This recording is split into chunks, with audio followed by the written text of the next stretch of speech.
DIY tayo pagtanggal ng cabin filter ng Soloto. Ayun, yan yung dalawa na to. Ano ba yan?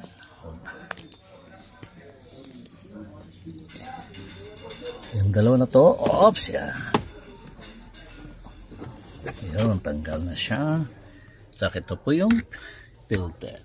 Yung dalawa dyan, tanggalin din. Yun. Ito yung wow, super dumi na. So, karon meron ako nabili sa online.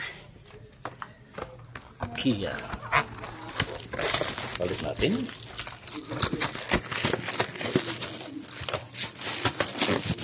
Okay, tama lang. Mag-touch.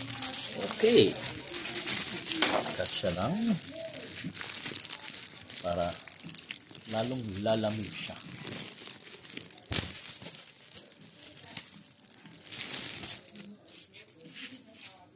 Okay, yun.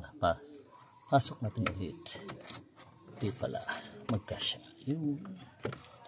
Mali. Hyundai Kia cabin filter. Saka ibalik.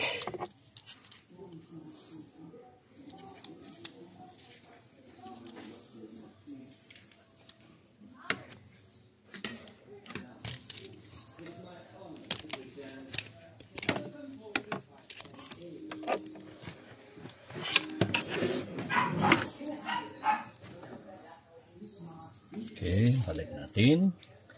Pinapalitan na yun.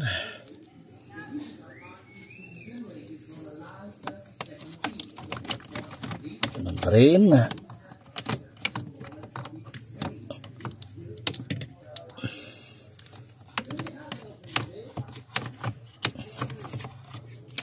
Parang baliktad. Ayun.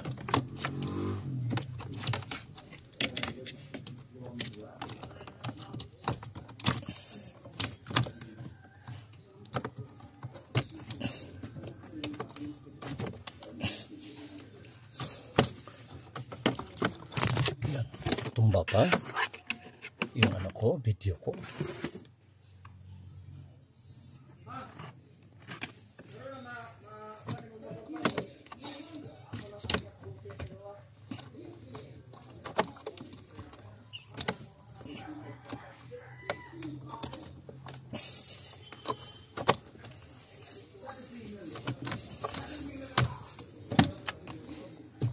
I-lock na siya.